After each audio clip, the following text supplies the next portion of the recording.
Hello everyone. In this video I'll show you how to rebuild a Ford Model T coil box, or more specifically, how to replace the insulation and recondition the terminals on the standard size steel body coil box. Now first I'd like to go over the different types of boxes and their compatibility. If you want to skip to the rebuild, just go to this time. From the beginning of production through mid-1913, the coil boxes were constructed of wood and supplied by several different manufacturers. Each manufacturer had their own coil type, size, terminal location, and ignition switch. Now, for the sake of serviceability, a decision was made to standardize these components, and a design from KW was selected, which had a metal coil box with wood insulation. These were integrated in approximately May of 1913.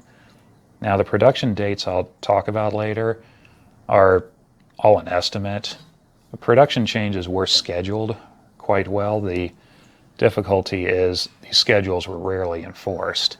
Normally a new component was held back from production until supply of the old one ran out, the time of which varied depending on assembly plant, and in some cases both old and new components were used together in a random order. So determining exactly when a component was introduced is very difficult, if not impossible. The first design used from mid-1913 through 1914 I do not have an example of, so I'll use this one instead. The big noticeable thing about these that makes them different from the later ones is the height of the box and the lid. The seam between the two is more like about here. The box is much deeper and the lid is much shallower. Also on the sides, the line is straight instead of angled like the later ones. Besides that, they're just about identical to this one. The lid is a one-piece stamping with round corners. There are no beads anywhere on the lid. The latches were brass-plated steel on all of them. The holes for mounting are round and require special bolts. They have a D-shaped head on them. They're pretty rare, but pretty easy to make if you don't have any. All 13-14 boxes had a built-in ignition switch, which was plastic with a brass faceplate. Now, it's believed that originally the background on the faceplate was not painted black, but it's unknown. Like the switches before it, there was some kind of removable key. In this case, it's the switch handle, and had two positions, on magneto and on battery. And the battery side did nothing because the earlier cars didn't have a battery. We'll talk more about that later. Now this box has 10 terminals. All boxes with a built-in ignition switch did. The 8 upper terminals are the same through production.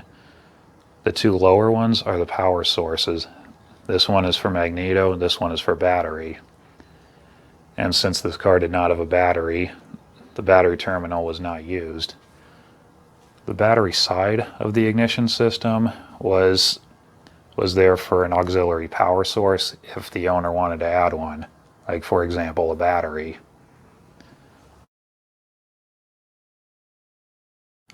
The second design is used from 1915 through 1917. And the noticeable difference about this box is it was redesigned to fit the 15 bodies. Now, from 1914 and earlier, the windshield bolted right to the top of the firewall, leaving nothing above the coil box, so the coils could be removed by pulling them straight up. In 1915, the cowl section was enclosed for a more modern look, and due to that, space above the coil box is highly limited, so the coils had to be removed from an angle, which is why the lid was redesigned to this style. This is called the It's commonly referred to as the sloping lid because of the angle at which it is. Other than the redesigned lid, the box is pretty much the same as the 1314 design. The porcelain insulators are a glazed finish on these early ones, as were the 1314 boxes. The latches were still brass plated through 1916, essentially to the end of the brass era, then painted black with the rest of the box thereafter. The lids during this time have varied in design. The first type, used in early 1915, was like the 14. It had round corners and was one-piece construction with no beads anywhere on it. The latch ends were still brass plated. This one doesn't have the originals. These are homemade. The originals have long since lost. In mid-1915, a bead was added across the front on the bottom. And that was used through early 1917.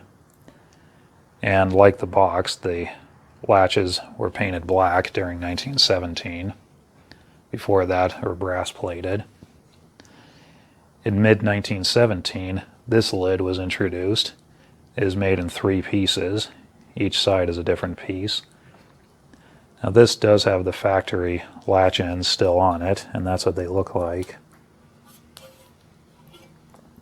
Also, these box lids had a shelf inside that held the coils from rattling up, which is missing on both of these lids, but you can see the holes where it was. And this lid was used through estimated 1923. We'll talk about that more later.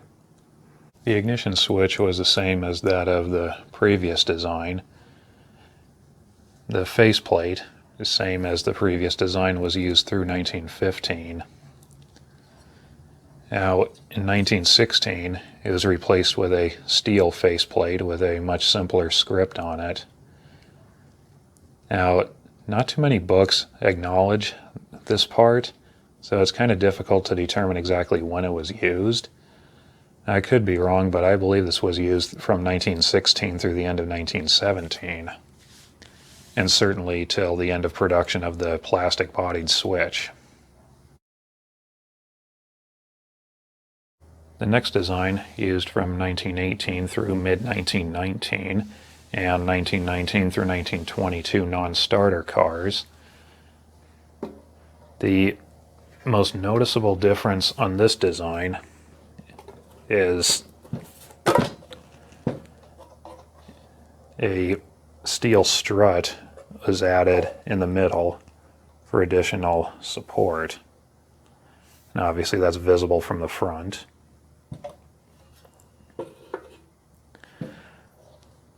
Now at some point during this time, the mounting holes went from being round to square for conventional carriage bolts. The porcelain insulators went from glaze to a matte finish, whereas all these are weather beaten pretty bad. The ignition switch was also new for this year. It was entirely made out of steel. The steel cover goes all the way around it, and it's a much more rugged design as well.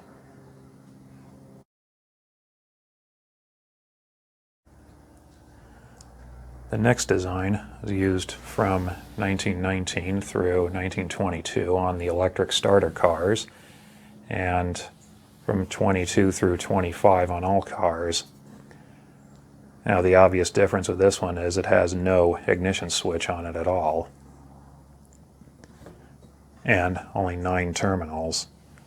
Instead it has one power source that's controlled through a separate ignition switch on the dashboard.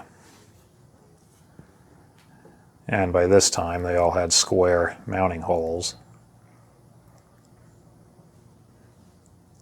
Other than that, exactly the same as the previous ones.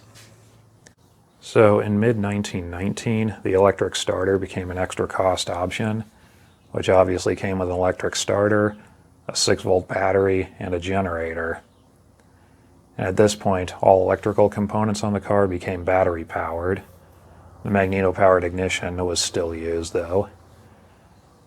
And on these cars, a dashboard was added for the ignition switch, light switch, and ammeter, which is all in one cluster.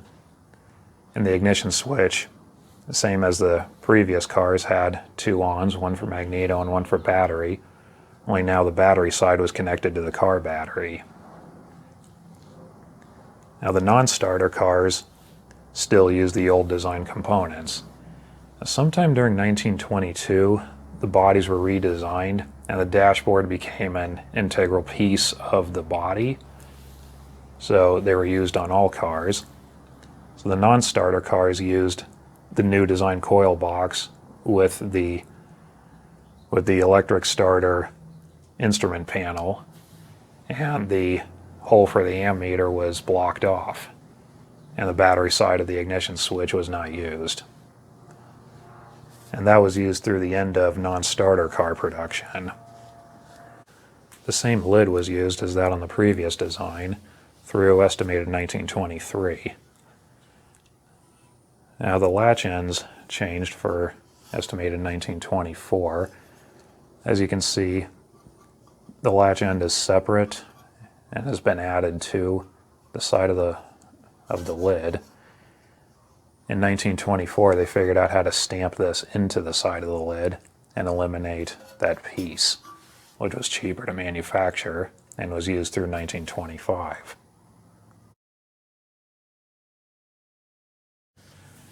The last design, used in 1926 and 27, has absolutely nothing interchangeable with the previous designs, but it does use the same ignition coils. The most noticeable difference about this one is it bolts to the top of the engine, where the previous ones bolt to the firewall. Now, like the other ones, this is a 9-terminal box. It has the 8 uppers here. The bottom of it is missing, but the power terminal would have been on the bottom. The lid is also completely different, and the latch is. This is not a very good example of one, but you get the general idea. This was used on all cars with the 2627 bodies. Now, it's unknown to me what the TT 1-ton trucks used at this time, because they used the same bodies as the 23 to 25. I've heard stories of both. Some used the newer coil box and blocked off the holes on the firewall. Some have told me they just used the previous design box, but all passenger cars of those years used this. Now, as I've said, the insulation on these is wood, because at the time wood was cheaper than plastic. When they were new, they worked just fine, but a slight problem is wood absorbs water, and the secondary circuits, or the spark plug wires, the terminals for them can short circuit to one of the negative terminals, or to the box, or to the firewall, or anything that's grounded, causing a weak ignition or no ignition at all, which usually happens under load. And the most common effect for that is it'll have weak spark under acceleration. Sometimes won't even be noticeable. In more extreme cases, you can even lose 1 or 2 cylinders depending on the humidity in the air. I've seen that a few times. And the biggest problem is they carbon track inside. In other words, they form an electrical path inside the wood. So even after it dries out, the path will still be there and the effect will still be there. Now, in this day and age, there's a rebuild kit available for these, where you can replace the wood insulation boards with that of plastic. And that cures all of these problems I've talked about. They're now water resistant. They work perfectly all the time. I have rebuilt several with this kit and it works perfectly. The wood insulation is also available new for the purists, which I have not tried at all. They may have cured some of the problems, maybe not, but the plastic insulation definitely does. So here's the process of one that I completely rebuilt. So this is the example box we'll be rebuilding in this video. Now, I bought this one off eBay for, I think, about 30 bucks. And I only bought it because it's got the early plastic bodied switch and it looks like it's rebuildable. But I chose to rebuild the whole thing instead. So, looking at it, obviously it's an earlier one. It has no reinforcement. Now, I don't know if the camera can pick this up, but the latches still have a little bit of original brass plating on them. So this is the first one I've ever seen like that. So that would make this either a 15 or 16 box.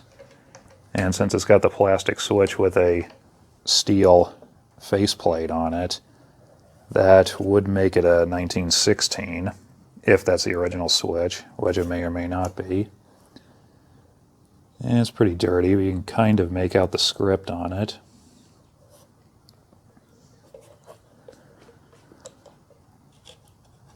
Now the metal box is in pretty good shape. Still got part of a spark plug wire and another wire on it.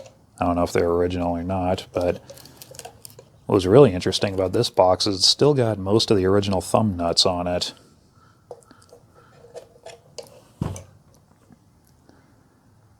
That's what they look like. They are available new, but the new ones look kind of different. Too bad there's not a full set here. I'd reuse them. Most of the time they're missing and people use regular hexagon nuts instead.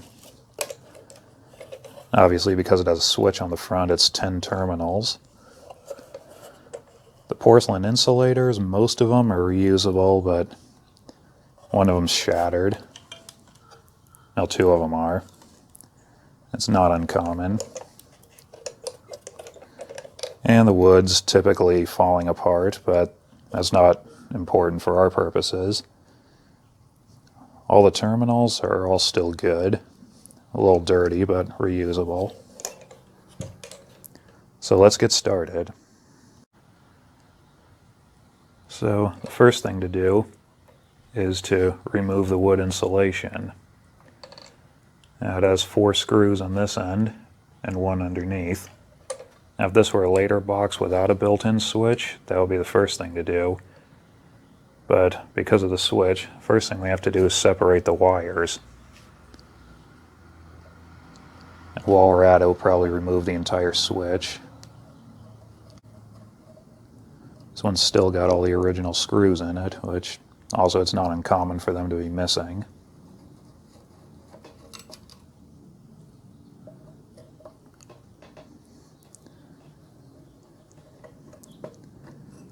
And don't forget to save all these little screws. It's a nightmare if you have to find them.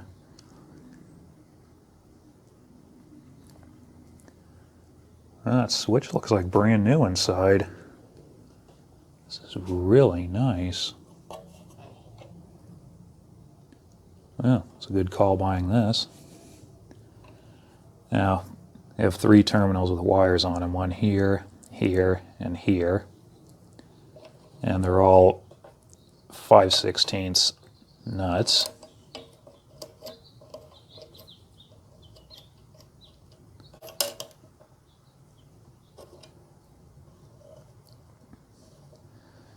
Now, as you can see, there's no ends soldered on these wires. They're just looped.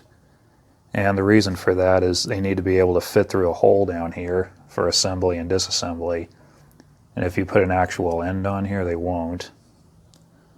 So it's important to keep it that way. Alright, I have removed all 3 wires and straightened out the ends. Now the switch comes out with 3 screws, one up here which is missing, one here and one here.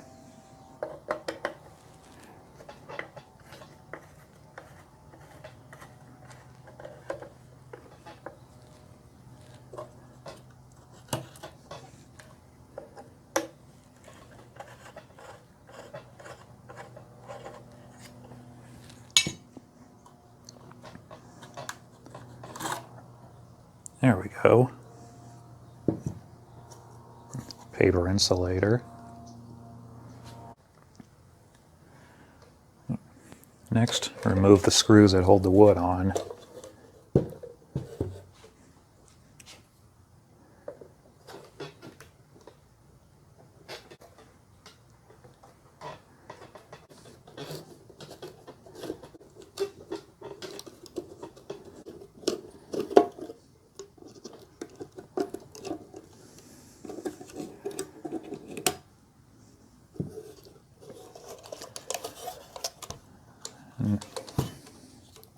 Now it should lift right out.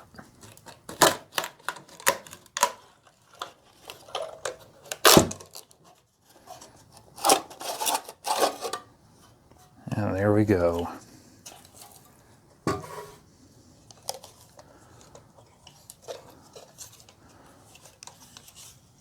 So that's the internal part. And that's the wiring. One goes to each terminal, and the wire in the middle goes to the positive terminals inside.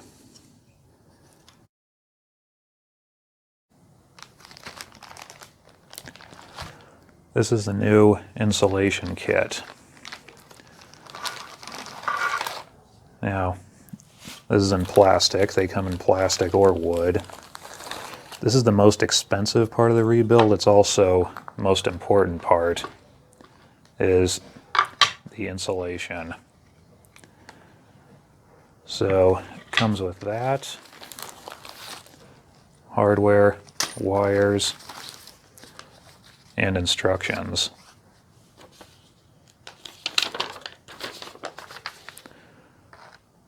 Doesn't have a wiring diagram in it, but we'll go over that later. Now, also got a few more things just for cosmetics. New terminal bolts, set of 10. They're copper plated. The originals were copper plated steel. Some of the early ones were solid brass.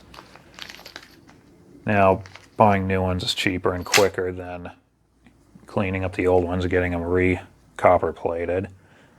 They don't really need that to function. You can just clean them up and reuse them. Also, new terminal washers. This will all make sense when we start putting it together. And because the porcelain insulators were in such bad shape, I bought a set of new ones, set of 10, glazed, like it would have that year. And bought a new key, or switch handle, because it was missing. And bought a new faceplate. It's the early brass one. I don't know if I'm going to use this or not, but I bought one anyway. Now, these come with 3 rivets. Now, the guy who sold me this stuff, he made sure I knew that do not use these rivets. It's unknown why they come with these, but this should be held in with screws. Just reuse the originals. If you try using these rivets, the switch will just bust apart, so it's important to discard those when using these. So that's all the new parts I bought. Now I'm going to salvage a few parts off of this thing. The terminal ends. Now these are solid brass, or I think they're solid copper, and they're pretty easy to clean up. So even though they're available new, I'm just going to take them off and clean them and reuse them.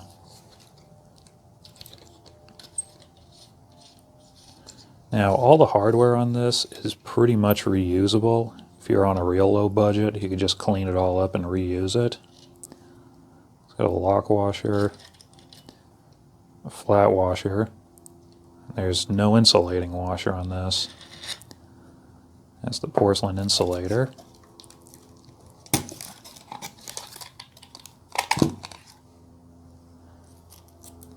The bolt. And that's it. So I'll just do the same thing 9 more times. The piece on the bottom has 3 rivets holding it in. The one with the wire in it is soldered, so I have to drill those out. I made a few interesting discoveries. Now, this is one of the bolts that came out. Now, I tried cleaning it up a little to get some of the original copper plating, and I found out they're solid brass. Remember how I said some of the early ones were solid brass? Well, this is some of the early ones, and the magnet won't stick to it, so it's definitely solid brass. So I'm probably going to reuse those. In fact, the nuts and everything are brass.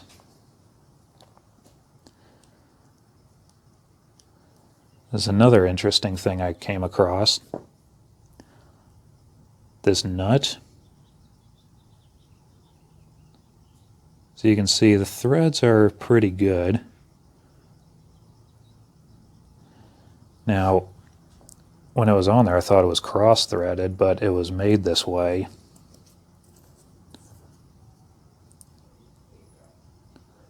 Look at that. And it was actually made that way. This is not the first time I've seen this, but it is pretty unusual. So I'm not going to reuse that one probably, but I'll save it just for fun.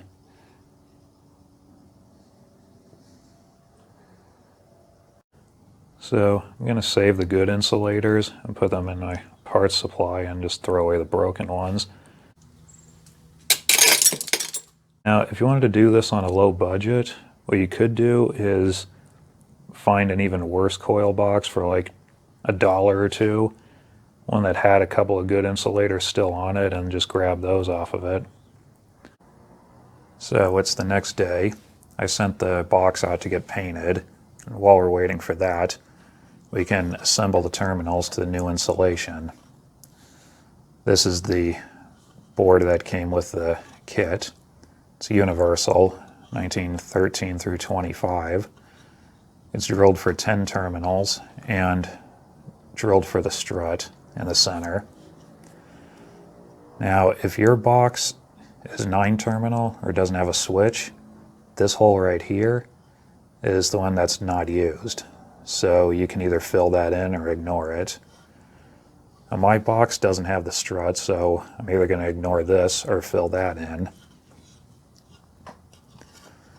The inside, just like the original, it's got channels for the terminals. Now the 2 terminals at the bottom, they're always at the bottom. So that's how you can tell the top from the bottom.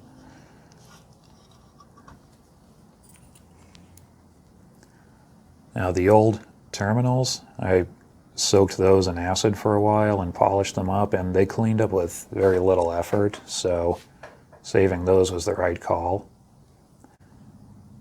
Now, one thing I forgot to mention earlier is there's 2 different kinds of these. The offset is different. There's 4 of each. Now, don't panic. They're easy to put together in the right order because the holes are offset in the same way. Like this one in here lines up perfectly with the hole. Here, not even close. This one fits perfectly. So 4 of these go on this side, 4 of these go on this side. Now, the bolt that holds them on, it's a typical carriage bolt. It's got the square part on the end. Now, the new insulation is not recessed for the square part. It's only drilled for the threaded shank. So the bolt doesn't go all the way through. There's a few ways to fix this. The way I do it is I run a drill through it about 1/4 of an inch through. This drill is about the size of the square end. And if you're wondering why I'm doing this by hand instead of using a drill motor, is because it's really easy to go all the way through it, and that's a bad thing. This is a very soft material, so it cuts really easy.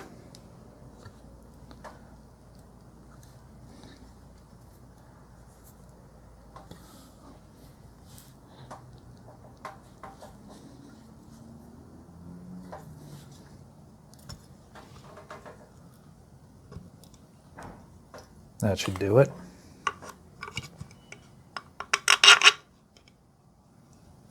Perfect. Now, a round hole is not going to hold this from turning, but the terminal will, because it has a square hole and it fits in the slot.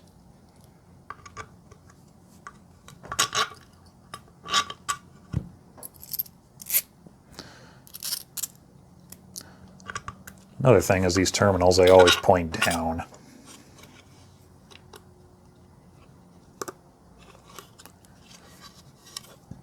With it all assembled, there's no way the bolt can turn.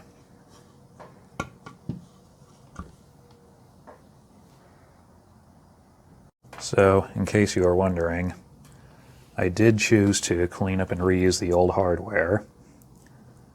This is one set, the carriage bolt, the washer, the hex nut, and the thumb nut.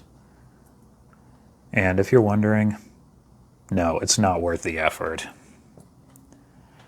If you're doing this on your own, I recommend just buying a set. This set was, I think, $9.95. It's 10 carriage bolts and 20 hex nuts. 1032, which is the standard thread size for all this stuff. Now, for the sake of the video, I'm just using reproduction hardware for now. Now, the order they usually go in is the porcelain insulator, a fiber washer, a metal washer, and the hex nut. And then you tighten it down, not tight enough to crack the porcelain, but tight enough not to rattle loose. Now, if you're concerned about either of those problems, you can add a lock washer and then tighten it down just enough to fully collapse the lock washer, and then it'll be tight enough. And once it's collapsed, there will still be enough threaded surface on here to attach the wire, which is what the extra nut is for. Now, it's optional. You could buy a set of reproduction thumb nuts for these, just for function, because it's way easier to service these. You don't need a wrench. You can just take the wires on and off by hand. So I'll go do all this times 8. And it's done. Everything's shiny and new. Next, the piece that goes on the bottom, and the terminals, which all 4 positive terminals are one piece. This didn't clean up as well as the others, but it'll still work. Now, like the original, this does have a groove for this piece, and it was held in with 3 rivets, but the kit has something else. It's got these that you drive in the top, then it's threaded inside, so you put a screw in underneath. It comes with a washer and a screw for each one.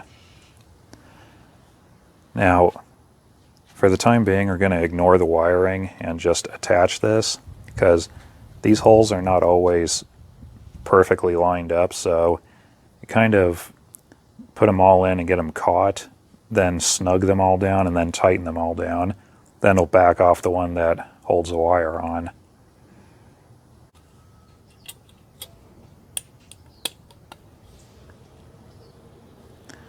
Also, these screws, they're normally a little bit too long, so after it's all done, you probably have to trim them down on the bench grinder.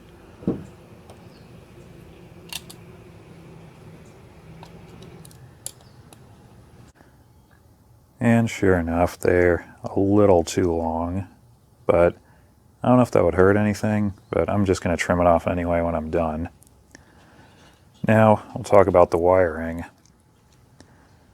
Now, the wiring is greatly different between a box with a switch and a box without. So, this box does have a switch, so I'm going to wire it like that, but I'm going to go over both designs. So, first of all, I'm going to show you how to wire this as if it's a 9-terminal box without a switch. Now, Like I said, these are universal. So the wire would attach to this screw and it would use this channel. Also, these channels, they're cut pretty rough right here. And I usually file these out a little bit so the wire doesn't kink going around them, like this side. I'll eventually do both before final assembly. So you attach the wire. Now, you can just get it snug. It's not permanent just yet. This is the wire that came with the kit also, which it's long enough to do either type. So you set it up like so. You take this piece and another terminal bolt, put it in the lowest terminal hole, and kind of mock it up how it would be assembled in the box. Now with it mocked up, you can measure how much wire is needed, and with it a little loose, not pulled extremely tight, you can cut it off right where the top of the hole is for the terminal. Then take the wire back off.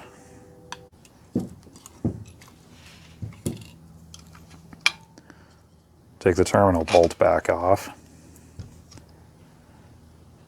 And the end of the wire you just cut, trim a bit of insulation off of it and solder it to the top of the bolt like so.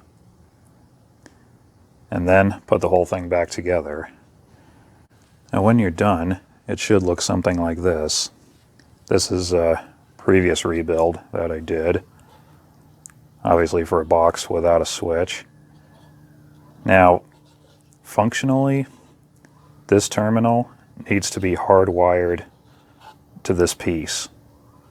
That's really all that matters. Now the part that I soldered, I filled it in with epoxy just to keep the secondary voltage from jumping to it, but I don't really think that's a problem.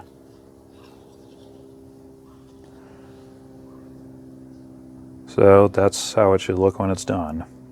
So for a box with the switch, you use the screw in the center, and the wire comes out this channel. So the old wire is about 3.5 inches long. So I'm going to cut this one to about 4 inches. Another thing I noticed is this piece here is not even crimped on all that well. So I'm going to go solder it on. And I'm back. Okay, soldered it back together. It's good and solid now. So, like I said, I trim it down to about 4 inches. The end of it I'll ignore for now and install it to the screw in the center. Now in the past I have soldered the wire right to the screw just for insurance, but it's not really necessary. If you want to do so, you can go right ahead. Next, you take the wire that's left over and cut it in half.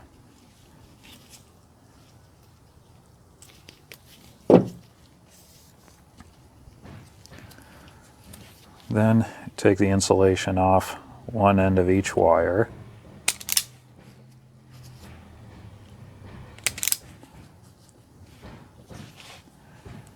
And solder each one to 2 terminal bolts. Another thing I'll point out is quite often the 2 lowest or 1 lowest terminal bolt will have a slot in it for the wire to solder to. And some originals just use a regular round head screw with a slot in it. The reproduction bolts do not have anything like this, but it doesn't really matter. There's plenty of room to solder on in any way, so whatever works. Now with both of them soldered on properly, now install them on this board just like the 8 other terminals. The wires will go down there and they will run across this channel and this channel, both of these, to this end. Then all 3 of these wires will connect to the switch, and we'll worry about that when it's time.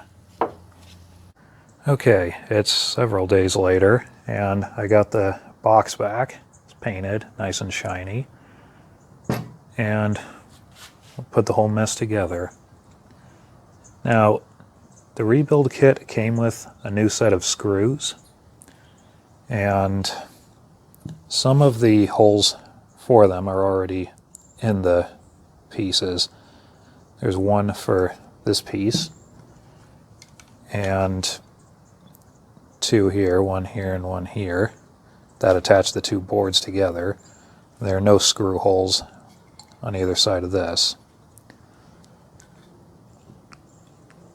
Now, the way these were assembled originally is these 2 pieces would be attached with 2 screws, and then the whole thing would drop into the box.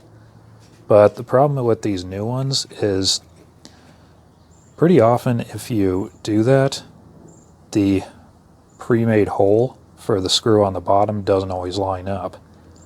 So normally what I do is I put them in without being attached, align this, put the screw in it, put the 4 screws that hold this in, and then last we put in the 2 screws that hold these together. So that's what I plan to do here. Now on this piece there's a groove inside here which is made to clear this flange right here on the bottom. So it's important to align that when assembling it. Just like that.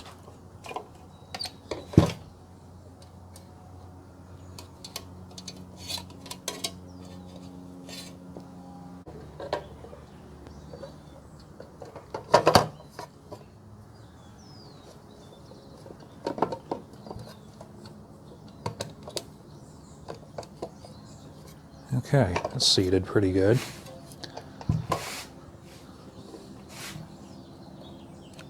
Put the screw on the bottom in first.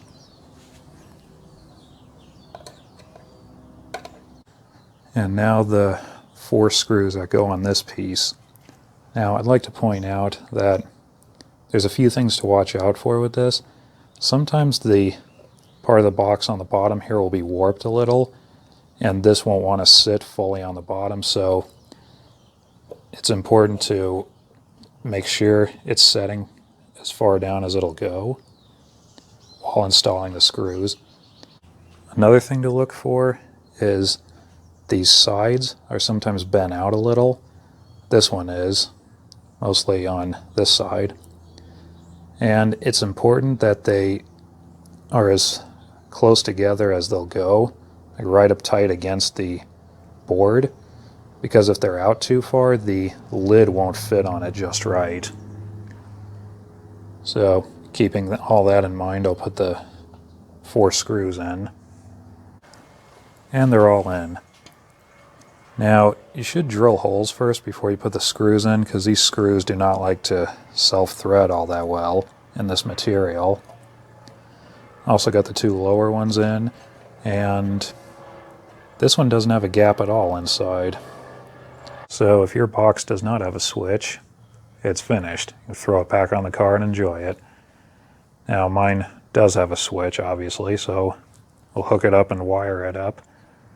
This is the old one. I took it apart and cleaned up the contact points, put some Vaseline on it, tried to polish the outside a little bit.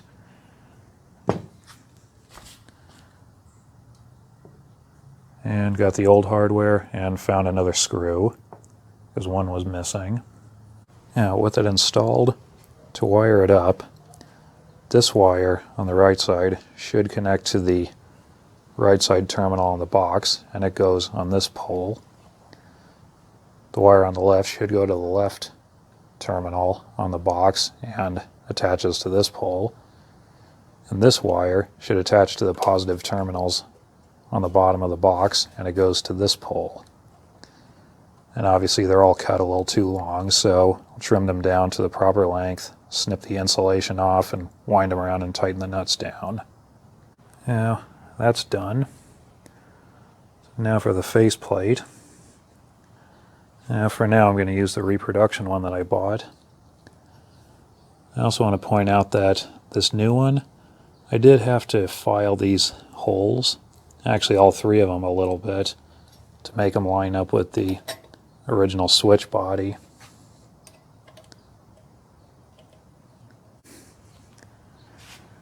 And the reproduction key. It's not uncommon to have to modify these a little bit to make them work. Now on this one, it took a little bit of filing on top, and both of these ends I had to push them in a little bit. Actually, it took some filing on both the top and bottom. But that's it.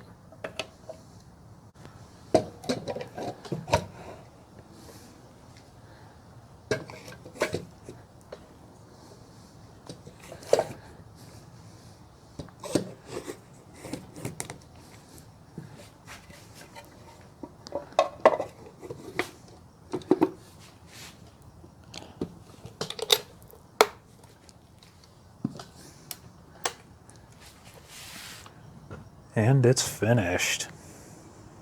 And now the damage assessment. The coil box rebuild kit was $54.95. The screw kit was $9.95. The porcelain insulators were $27.95 for a set. The key was $5.95. The switch plate was $12.95. And the fiber washer set was $2.50.